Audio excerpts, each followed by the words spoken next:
Hello दोस्तों, जैसे आपको पता है हमूराबी टैबलेट एक इवेंट चला रही है exploring district courts of Maharashtra. और इसी सिलसिले में आज मैं आया हूँ पूना डिस्ट्रिक्ट कोर्ट में। मेरे साथ अभी एडवोकेट राहुल कदम सर हैं जो सेक्रेटरी हैं Poona district court bar association के। तो सर से हम जानकारी लेंगे कि सिविल साइड किस तरह से चलती है पूना डिस्ट्रिक्ट कोर्ट में। तो सर, सबसे पहले आपका बहुत बहुत धन्यवाद कि आपने हमें समय दिया इसके लिए। हमें सर बताइए कि क्या प्रोसेस है दावा दाखिल करने की, फाइल करने के बाद नंबर आने तक कितना समय लगता है और थोड़ा सा क्या प्रोसेस से जाता है आपका दावा?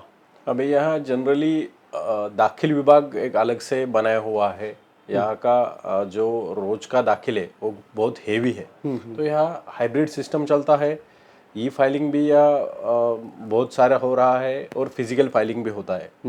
एक बार दावा दाखिल किया उसके बाद वहाँ का जो नाजिर है वो उसमें से जो ऑब्जेक्शन है वो निकालता है, और ऑब्जेक्शन निकालने के बाद इंचार्ज कोर्ट के सामने वो निकलता है, और वो ऑब्जेक्शन रिमूव करने के बाद उसको फाइनल फाइलिंग नंबर जाता है। और ये सारे प्रोसेस में साधारणतः 2 से 4 दिन निकल जाते हैं, और उसके बाद उसको कोर्ट अलर्ट हो जाता है। तो 4-5 दिन में आपको सूट नंबर मिल जाता है? मिल जाता है। ओके। और सर, ये जो इंजंक्शन एप्लीकेशन होता है, अर्जेंट इंजंक्शन एप्लीकेशन, तो उसको अंदाजन से कितना समय लगता है आर्ग्यूमेंट्स के लिए, मतलब डिस्पोज ऑफ होने को? जनरली यहाँ के कोर्ट के डायरेक्शन के हिसाब से डिफेंडेंट्स को जब नोटिस समन्स मिल जाता है तो उसके बाद 90 डेज में इंजंक्शन एप्लीकेशन फाइनल होना चाहिए, ऐसे कोर्ट के डायरेक्शन से। तो वो हिसाब से जनरली चलता है। अगर वो हिसाब से अगर वो डिस्पोज ऑफ नहीं होता है तो कोर्ट प्लेंटिफ और डिफेंडेंट के दोनों को बता के अलॉन्ग विथ सूट भी किया जाता है injunction application. Okay, along with suit कर देते हैं? अगर आप टाइम में दिए फ्रेम में आप नहीं करते हैं टाइम फ्रेम में, तो कोर्ट वो सुनने के लिए फिर उसको अलॉन्ग विथ सूट कर देता है। Okay okay okay. सर, मैं पूछना चाहूँगा कि प्रेजेंटेशन स्टाइल क्या है, मतलब सेंटर स्टिचिंग है या ऊपर का टैगिंग वाला सिस्टम है आपके पास? नहीं, हमारे यहाँ टैगिंग सिस्टम ही चलता है, सेंटर स्टिचिंग सिस्टम नहीं चलता है। नहीं है? नहीं, जनरली टैगिंग पे ही यहाँ काम चलता है। और A4 वगैरह अभी तो शुरू ही हो गया होगा, व्हाइट A4 हमने मतलब 2-3 साल हो गए जब हाई कोर्ट के डायरेक्शन आए, तब से यहाँ A4 पे ही फाइलिंग होता है। ओके। सर, अभी ये पूछना चाहूँगा कि सपोज आपने दावा दाखिल किया है पुणे में और defendant for example is from Gujarat. Yes. तो वो तो हमारा वकील भाई को यहाँ एंगेज करेगा ही, बराबर। लेकिन WS के लिए समझो हमारे वकील साहब ने उसको मेल पे दे दिया, उसने वहाँ निकाला, नोटराइज किया और लाके दिया, तो कोर्ट उसको लेगी सर वो नोटराइज डॉक्यूमेंट को रिकॉर्ड पे? एक्सेप्ट करता है कोर्ट, लेकिन उसके लिए एक अलग से एक इंडिपेंडेंट एप्लीकेशन देना पड़ता है कोर्ट को कि अलाउ करने के लिए। आपका जो सिचुएशन है, जो कंडीशन है, अगर आप उसमें वो मेंशन करते हैं तो कोर्ट जनरल में अलाउड कर देता है, लेकिन उसके लिए एक अलग एफिडेविट भी उसके साथ उनको देना पड़ता है। अच्छा, एक अलग एफिडेविट देना पड़ता है? यस।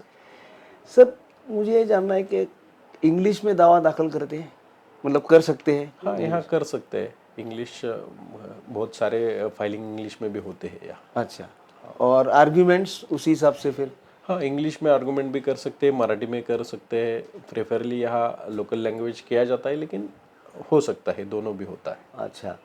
और सर, कभी ऐसा है कि अभी हम लोग दावे की बात कर रहे हैं तो जो एविडेंस में आता है, हाँ, तो मैक्सिमम जो विटनेसेस आते हैं वो क्या मराठी हिंदी में आते हैं या कोई कभी कभी दूसरा भी आता है कि इंटरप्रेटर देना पड़ता है उसको, ऐसा कुछ होता है कभी? यहाँ पे जनरली तो मराठी में ही आता है जो एविडेंस आता है, लेकिन यहाँ पे वर्कलोड अगर देखा जाए और आजू बाजू का प्रीमाइसेस में जो इंडस्ट्री बढ़ा हुआ है उसके हिसाब से अगर देखा जाए तो कई बार इंग्लिश और हिंदी में भी एविडेंस दिया जाता है। अच्छा। लेकिन बहुत रेयर केस में वो होता है, जनरली मराठी में ही ज़्यादा एविडेंस दिया जाता है। और सर, रिकॉर्डिंग ऑफ एविडेंस जो होता है वो क्या मराठी और इंग्लिश में होता है या दोनों में होता है? जनरली मराठी में ही होता है, लेकिन कुछ केस में अगर पार्टीज के ऊपर डिपेंड करता है कि उनको अगर डिपोजिशन इंग्लिश में चाहिए तो कोर्ट भी थोड़ा कोऑपरेट करके उसमें दे सकता है। अच्छा, और जो फाइनल ऑर्डर कोर्ट पास करती है हमारी, वो क्या मराठी इंग्लिश या दोनों में? मराठी और इंग्लिश दोनों में फाइनल ऑर्डर और जजमेंट हो जाता है, दोनों में आता है। दोनों लैंग्वेज में लिया जाता है। ओके, ये सब मुझे पूछना था सर आपको कि यहाँ पे ऐसी कोई सिस्टम है कि प्राइवेट पार्टी के लिटिगेशन के कोर्ट्स, फॉर एग्जांपल 1 2 3 4 कोर्ट है प्राइवेट पार्टी, और उसके बाद फिर गवर्नमेंट पार्टी, ऐसा कुछ है या अलग सिस्टम है आपके यहाँ पे? यहाँ पे हाइब्रिड सिस्टम चलता है, लेकिन जो गवर्नमेंट के केसेस है उसके लिए स्पेसिफिकली 2-3 कोर्ट यहाँ अपॉइंट किए गए हुए हैं। लेकिन वो जो कोर्ट है वो सिर्फ गवर्नमेंट के केसेस ही नहीं चलाते, वो प्राइवेट केसेस भी उनके पास जाते हैं, लेकिन गवर्नमेंट के केसेस सिर्फ वो 2 या 3 कोर्ट के पास जाते हैं। अच्छा, मतलब अलग ऐसा नहीं, अलग, हर कोर्ट हाँ, ट्राई कर सकता है। ट्राई कर सकता है। ओके, अभी सर ये पूछना चाहूँगा मैं कि ये जो स्पेसिफिक डे कॉन्सेप्ट, जैसे मतलब जैसे आप भी कभी तालुका जाते होंगे या तालुका के हमारे भाई यहाँ आते होंगे, बराबर, तो वो जो एक रिटर्न अंडरस्टैंडिंग होता है between the bar and bench, yes, कि अनरिटन है ये, कि अकोमोडेट करता है, तो वो यहाँ पे कौन से जनरली दिन तालुका के वकील भाई आते हैं हमारे यहाँ? जनरली यहाँ सोमवार से बुधवार तक हाँ, तालुका वाले सब यहाँ आते हैं। और यहाँ के लोग जो तालुका में काम करने को जाते हैं वो जनरली फ्राइडे सैटरडे चूज करते हैं, अच्छा, जबकि यहाँ काम का लोड कम होता है। ओके, तो वो अंडरस्टैंडिंग होती है, अंडरस्टैंडिंग होता है। ओके सर, मुझे ये जानना था कि कमर्शियल कोर्ट्स आ गए हैं क्या अभी अपने यहाँ? अभी ये प्रीमाइसेस में सिर्फ एक ही कोर्ट अपॉइंट किया हुआ है कमर्शियल कोर्ट करके, और वो अवेयरनेस किया जा रहा है अभी सब एडवोकेट्स और लिटिगेंट्स के साथ कि आप कमर्शियल कोर्ट को ये कर सकते, फाइलिंग कर सकते, और जितना जल्दी हो सकता है उतना आपको उधर न्याय मिल सकता है उसके लिए। अच्छा, मतलब उसका बढ़ाने का चल रहा है, अवेयरनेस बढ़ा के उधर फाइलिंग बढ़ाने के सोच रहे हैं अभी, उसके लिए बार भी थोड़ा सा इनिशिएटिव ले रहा है। ओके, अभी सर एक लास्ट सवाल पे आऊँगा, और वो है कि ई फाइलिंग के आपके क्या विचार है? मतलब ई फाइलिंग तो होना ही चाहिए, लेकिन किस तरह से, कैसे, क्या, उसके बारे में कुछ अबे as Pune bar association secretary पहले मैं ये कहना चाहूँगा कि पुणे जैसे सिटी में ई फाइलिंग तो होना ही चाहिए, क्योंकि आप अगर आजू बाजू देखेंगे तो हमारे एरिया में